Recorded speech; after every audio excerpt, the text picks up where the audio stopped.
Good morning, Michael. Good morning, sir. Good morning, Mr. Smear. Yes, well, we'll dispense with the good mornings if you don't mind. I haven't got time for good mornings. As you wish. Now, you wanted to discuss something with me. I think you know why I'm here. I don't think I do. Tell him. Tell me what? Tell him what you told your mother last night. Come on. Sexual intercourse Can often bring about pregnancy in the adult female. can often bring about pregnancy in the adult female, yes. Yes? You heard that, did you? Yes? Yes, well, I'd like an explanation if it's not too much trouble. An explanation of what? An explanation of how my son came to be using language like that in front of his mother. Well,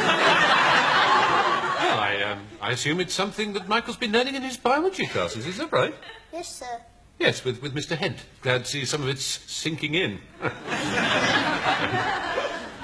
Well, this is a turn-up and no mistake. What is? I didn't imagine you'd be quite so barefaced about it. About what?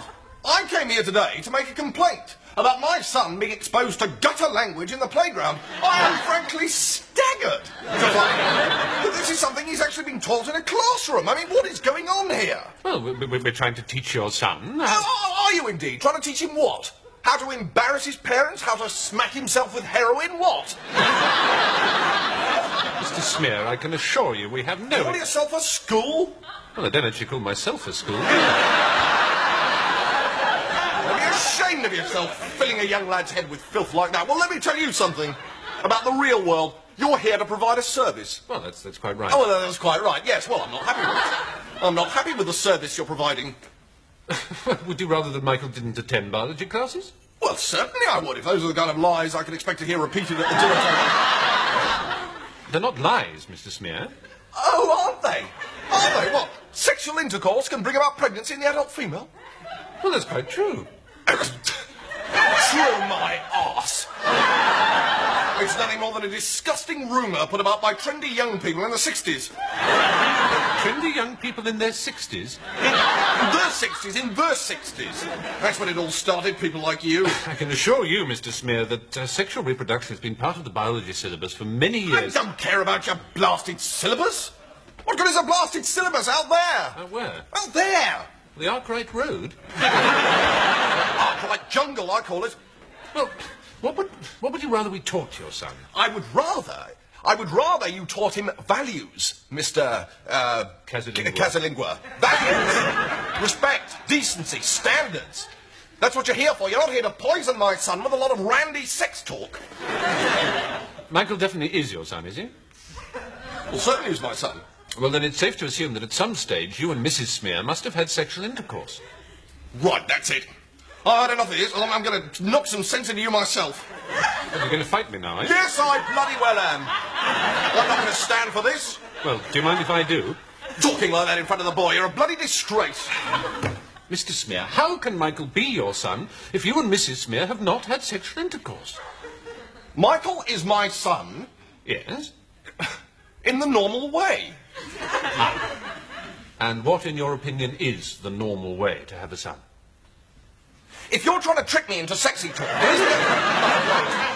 well, the normal way to have a son is to get married, buy a house, get properly settled in, furniture and so on, and just wait for a bit. Make sure you eat properly, 3 hot meals a day. 3 hot meals? Hot meals, yes. And Michael just sort of popped up, did he? Yes, well, of course, it's a few years ago now, but I think, yes, one day he was just there.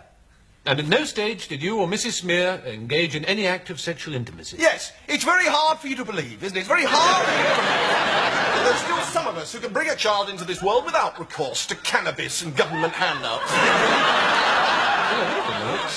No, I bet you don't. It's not every day a consumer stands up to you and makes demands, is it? Well, not of this nature, certainly. No, well, welcome to the harsh realities of the marketplace, Mr. Casalingua. Right, okay, so what do you want me to do? Well, it's perfectly obvious, isn't it? Not to me. Well, I mean, if I go to Littlewoods and say that I'm not happy with a cardigan, for example, well, they'll change it for me, and gladly. You want me to change your son? Well, of course I do. Mine is soiled now.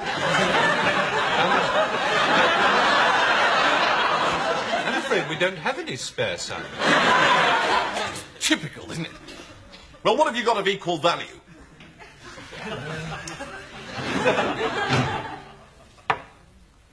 Oh, we have got some locusts in the biology lab.